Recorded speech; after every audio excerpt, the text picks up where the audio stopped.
পাপিয়া চাকরিতে না যেতে যেতে 7 দিনের মধ্যে তোমার আঙুল ফুলে একেবারে লাগা চালাতে পারে না।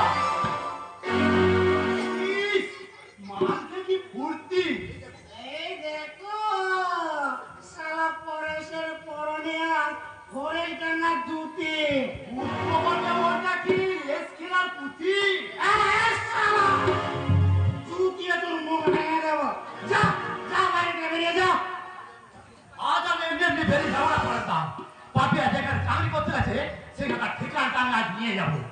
আরে যা যা যা, পাপিয়ার কোনো ঠিক ঠিকানা নেই। তার ঠিক ঠিকানাটাই বাচ্চায় বিভাগ চোখ রাঙিও না পড়েছা।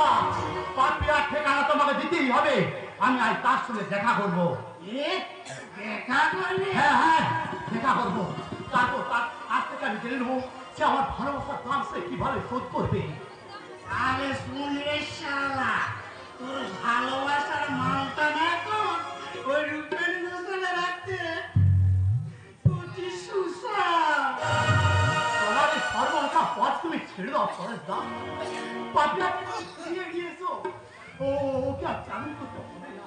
ওকে আমি বিয়ে করে সংসার করবো। সেই পুরো কথা কতবার বলবি রে শালা? পরেশ দা, সুখের জ্বালায় জ্বলছো তুমি, আরো সুখের বিষাক্ত লাই তুমি নিজেকে জড়িয়ে একটা অমানুষ দেখাচ্ছো। অমানুষ বুঝতে পারছি না ভালোবাসার কোনো কথা থাকে না।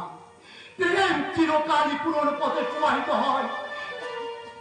তার ভালোটা তো পাপিয়াকে ফিরিয়ে নিয়েছে, আমার হাতে খুলে দাও।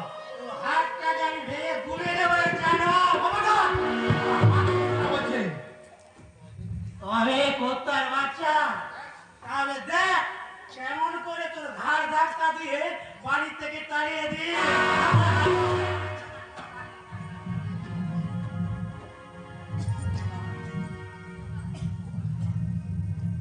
পরেশ দা, আজ তুমি আমাকে গোলা ধাক্কা দিয়ে ফেলে ফেলে দিলে ঠিকই, কিন্তু যেদিন রূপেন ঘোষালের কাজ মিটে যাবে সেদিন কিন্তু তোমাকেও আমার মনে কত লই ফেলে ফেলে দিলে।